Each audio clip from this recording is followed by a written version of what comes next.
नमस्कार।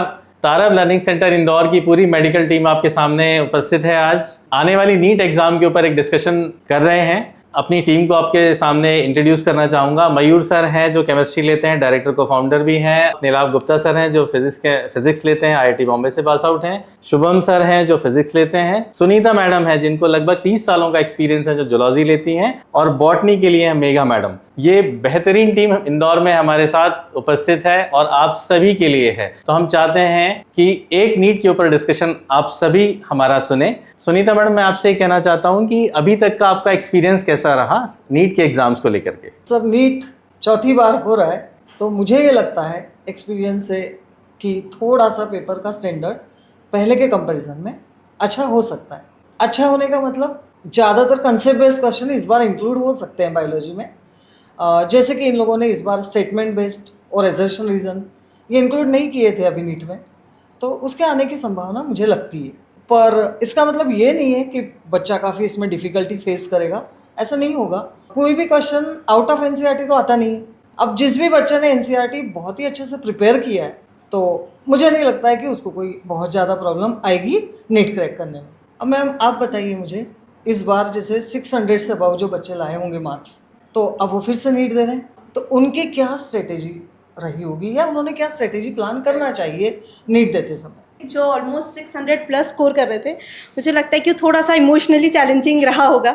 बट आप ये बात समझिए कि हम 90% से नहीं, हम ऑलरेडी 100% से स्टार्ट कर रहे हैं मैम, क्योंकि इन लोगों ने ऑलरेडी अपने आप को प्रूव कर दिया है।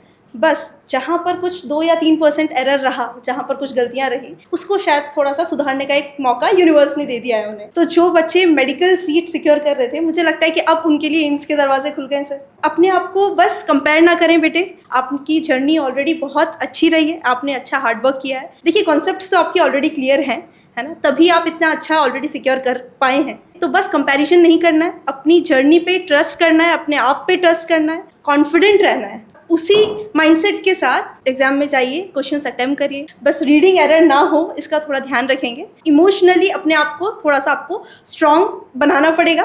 बट मैम, मुझे उन बच्चों के लिए भी इक्वली इमोशनली भी बोलिए तो थोड़ा फील होता है कि जो बच्चों का ऑलमोस्ट 400 से 500 रहा, तो उनके लिए मैं शुभम सर से पूछना चाहूँगी कि सर आपके क्या विचार हैं सर उसके लिए?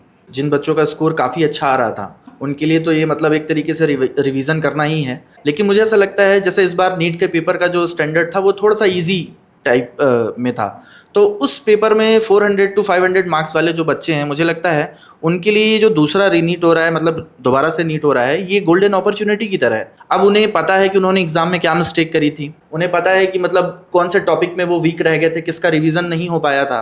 तो मेरे हिसाब से तो अब उन्हें ये मौका मिला है कि वो सारी गलतियाँ सुधार के वो कम से कम अपने स्कोर में 200 से 250 नंबर का इजाफा कर सकते हैं। और इसके पहले जो उन्हें कॉलेज मिल रहा था, बिल्कुल उससे तो अच्छा ही कॉलेज वो मिलेगा अब उनको, और डिजर्व भी करते हैं सारे बच्चे। तो मुझे ऐसा लगता है कि जो 400 to 500 मार्क्स वाला रेंज है, वो इस बार उनके लिए ये रीनीट जो है एक गोल्डन अपॉर्चुनिटी है। जो भी गलतियां उन्होंने एग्जाम में करी थी उसको ध्यान में रखते हुए उसको रिपीट नहीं करना है, और अगर दोबारा से अच्छे से तैयारी करेंगे तो मुझे लगता है उनके मार्क्स डेफिनेटली पहले से तो बेहतर आएंगे और कॉलेज में उनके सेलेक्ट होने के चांसेस थोड़े से ज़्यादा हो जाएंगे इस बार, है ना। बाकी मैं नीलाभ सर से पूछता हूँ कि सर ऐसे मौके पे क्या है, मोटिवेटेड रहना हमारा बहुत ज़रूरी होता है, क्योंकि हम पूरी मेहनत करके एक बार एग्ज़ाम देते हैं और उसके बाद दोबारा से एग्ज़ाम हो जाए तो बड़ा एक्सर्शन होता है। तो प्लीज़ मैं चाहूँगा आप उसके बारे में थोड़ा सा कुछ बताएं बच्चों को। सर, अगर अपन स्पेसिफिकली फिजिक्स के बारे में बात करें तो जैसा सुनीता मैम ने भी हाईलाइट किया कि हो सकता है फिजिक्स का पेपर थोड़ा चैलेंजिंग हो, तो मेरी बच्चों के लिए एक ही एडवाइस रहेगी कि आप कोई भी प्री कंसीव्ड नोशन लेके पेपर में मत जाइए कि मुझे पेपर में 40 क्वेश्चंस या 35 क्वेश्चंस अटेम्प्ट करना ही है। आप हर क्वेश्चन को उसके मेरिट के बेस पे जज कीजिए। अगर क्वेश्चन आसान लग रहा है तो ही उसको अटेम्प्ट कीजिए, अदरवाइज उसको छोड़ दीजिए। उसको हम दोबारा जब पूरा पेपर कंप्लीट कर लेंगे उसके बाद री अटेम्प्ट करने की कोशिश करेंगे। केवल परीक्षा की तारीख बदली है, हमारा सपना नहीं। हम आज भी उतने ही काबिल हैं जितने हम पिछले अटेम्प्ट में नंबर लेके आए थे। ये तो बस जिंदगी ने हमें एक मौका दिया है कुछ बेहतर कर दिखाने का। पीसा जाता है जब इक्षुदंड, झरती रस की धारा अखंड।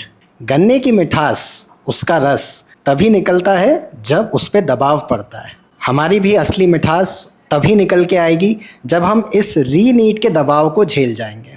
मयूर सर, आप कुछ फाइनल वर्ड्स ऑफ विजडम बताना चाहेंगे हमारे एस्पिरेंट्स के लिए? मुझे बड़ी खुशी है और इस बात का गर्व महसूस हो रहा है कि तारव लर्निंग सेंटर की पूरी फैकल्टी टीम ने दिन रात एक करके हर तरह के बच्चे की मदद की। हम वो पहली संस्था है जिसने 10 मिनट के अंदर, ये डिसीजन आते ही कि रीनीट हो रही है, 10 मिनट के अंदर क्रैश कोर्स की घोषणा की और सारे फैकल्टीज़ ने बहुत मेहनत करके हर तरह के बच्चों की मदद की। जैसा मेघा मैम बता रही थी और जैसा शुभम सर बता रहे थे 2 तरह के बच्चों के बारे में, हमारे पास वो बच्चे भी थे जिनके 400 से 500 के बीच स्कोर आ रहा है।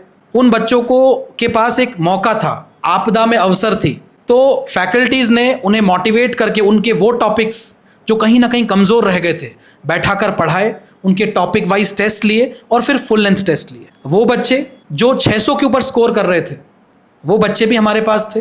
उन बच्चों को हमने मोटिवेटेड रखा और जहाँ छोटी मोटी उनकी कमियां रह गई थी उसे दूर करने के लिए हमने हर संभव प्रयास किया। आज मुझे फिर से मैं एक बात कहना चाह रहा हूँ कि ये बड़ी खुशी की बात है कि इतने कठिन समय में हर एक फैकल्टी मेंबर तारा लर्निंग सेंटर का सारे छात्र छात्राओं के साथ था। आने वाली रीनीट 2026 के लिए ऑल द वेरी बेस्ट।